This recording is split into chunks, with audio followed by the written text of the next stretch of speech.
Varicose వ్యాధితో బాధపడుతున్నారంట. తక్కువ ఖర్చుతో ట్రీట్మెంట్ కావాలి అనుకుంటే ఎవిస్ హాస్పిటల్ని సంప్రదించండి. నమస్తే రమగారు. నమస్తే జయ. రమగారు, దెయ్యం కథ ఒకటి చెప్తారా? దయ్యాల కథ చెప్తాం. చెప్పండి. ఏంటి 4, 5, 10, 15 ఉన్నాయా? చెప్తాను చూడు. పూర్వం అప్పట్లో నౌకా వ్యాపారాలు అవి ఉండేవి కదా. మన వాళ్ళు ఎక్కడికో పోయి ఎక్కడో బిజినెస్ చేసుకుని వచ్చేవాళ్ళు. అట్లా నౌకలు వ్యాపారాలు చేసే కాలంలో రత్నశెట్టి అని ఒక శెట్టి గారు ఉండేవాడు. ఆయన ఆయన తిరగని ఎక్కని పడవ లేదు, తిరగని దేశం లేదు, చూడని ద్వీపం లేదు. అసలు ఆయనకి ఆ వ్యాపారంలో తెలియందే లేదు. భలే గొప్పవాడు ఆయన.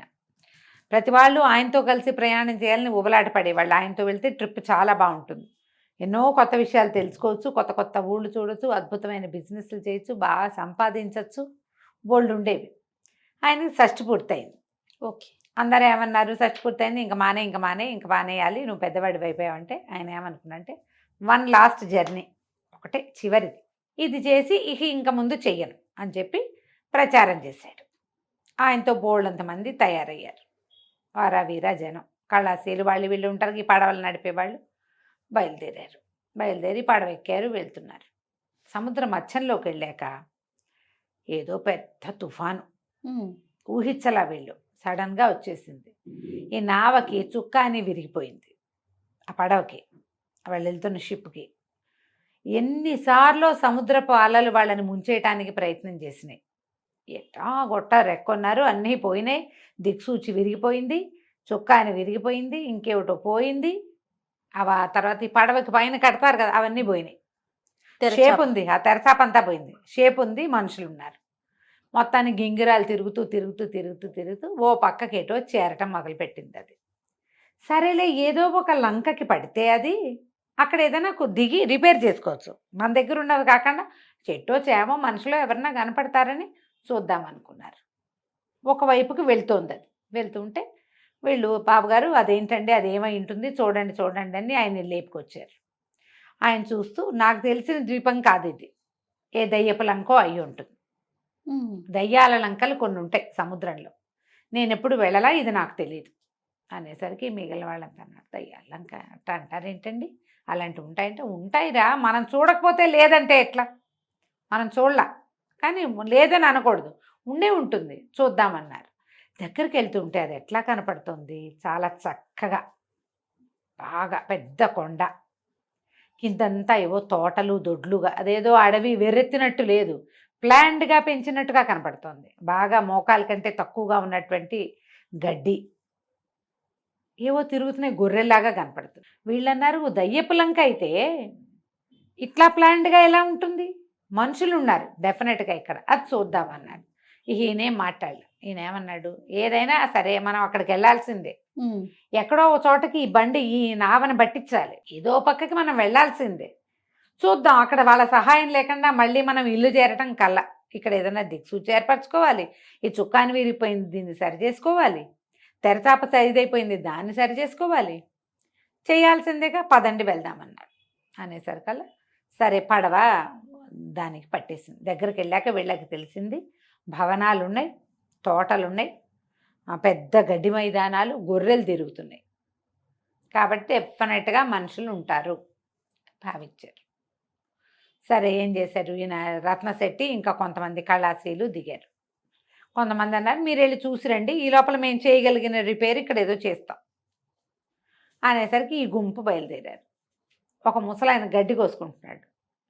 వీళ్ళు పోయి, బాబు ఊళ్ళో ఏమైనా పని దొరుకుతుందా, మనుషులు దొరుకుతారా అంటే ఆయన ఏం వినిపించుకోవాలి, ఎంత అడిగినా సమాధానం చెప్పలా. వీళ్ళకి అర్థం కాలేదు. ఇంకా ముందుకెళ్ళారు.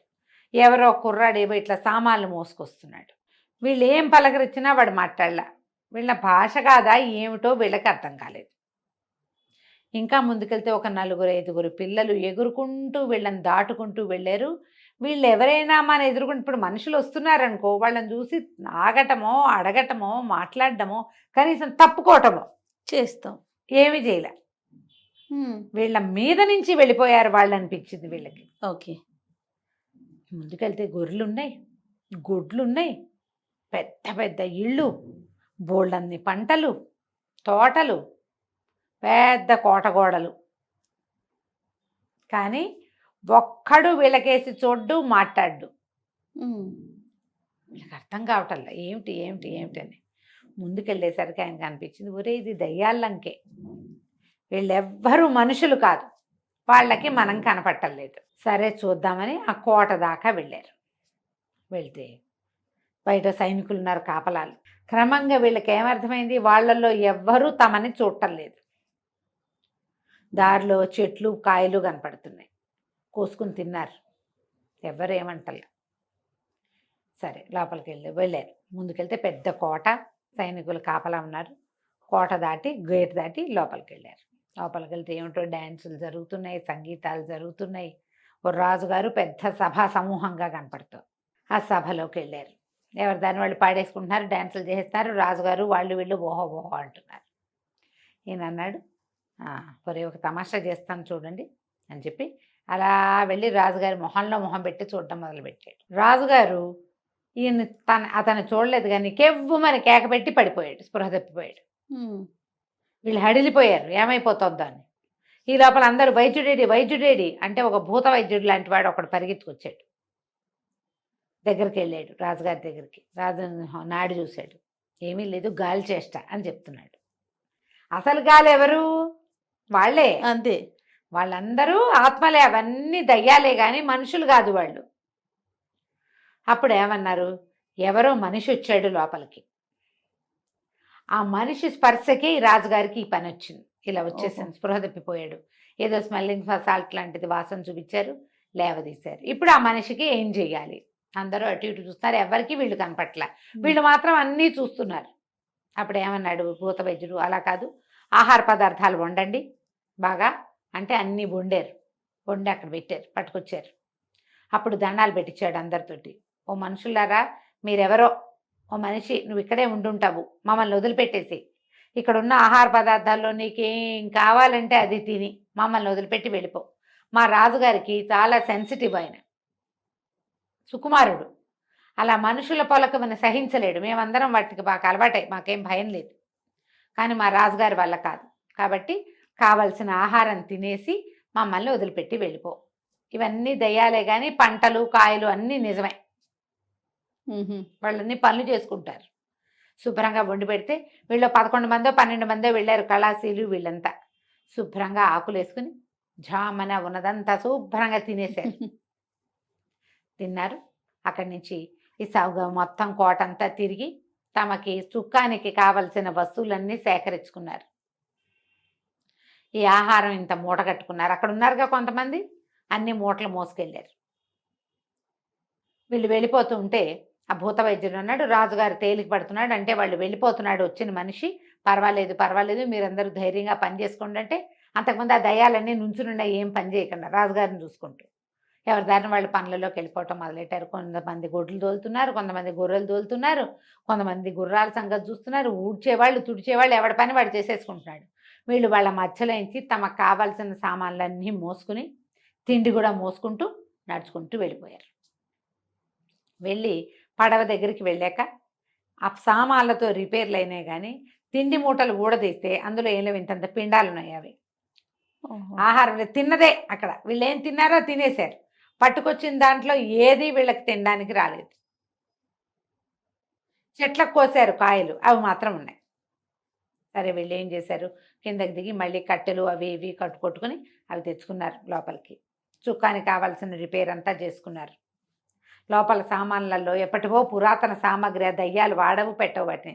దిక్సూచులు అవి ఉన్నాయి. ఇక్కడికి పడవల్లోనే వచ్చేవాళ్ళు, వాళ్ళు బహుశా అంతా చచ్చిపోయారు ఏనాటిదో అది. సరే ఆ దిక్సూచి కూడా ఒకటి పట్టుకొచ్చుకున్నారు. వచ్చాక చూసుకుని తమ ఊరు ఏ వైపోయిందో ఆ వైపుకి ప్రయాణం మొదలుపెట్టి నిదానంగా వెళ్ళిపోయారు. ఊరు చేరాక మేము దయ్యపు లంక చూసాం, అందులో ఇలా ఉంది అలా ఉందని రోజుల తరబడి చెప్పుకున్నారు వాళ్ళు. కానీ మళ్ళీ ఇంకా ఏ ప్రయాణంలోనూ వాళ్ళ లంకని చూడలేదు. రత్నశెట్టి గారు ఆ తర్వాత ఇంకా వెళ్ళాల. ఇదే మంచి లాస్ట్ ట్రిప్ ఏదైతే చేసామో అదొక అద్భుతమైన ట్రిప్పు. వాళ్ళు చూస్తుండగానే వాళ్ళు వండుకున్న ఆహారం వాళ్ళకి తెలియకుండా తినేసాం మనం. అది ఎంత బాగుంది ఎక్స్పీరియన్స్, అద్భుతమైన ఎక్స్పీరియన్స్. మనం భయపడలా, అవి భయపడ్డాయి మన చూసి. అంతే. రాజుగారు స్పృహ పెడిపోయాడు కదా. ఈ కబుర్లే చెప్పుకుంటూ ఉండేవాళ్ళు ఎంతకాలమో. ఇప్పటిదాకా నేను చేసిన అన్ని ట్రిప్పులు ఒక ఎత్తు, ఆఖరి దయ్యపులంకకి వెళ్ళిన ట్రిప్పు మరో వేరేది అని అందరికీ చెప్పుకుంటూ ఉండేవాడు. కథ కంచికి మనం ఇంటికి. బాగుందండి. నమస్తే రమ్మగారు. నమస్తే.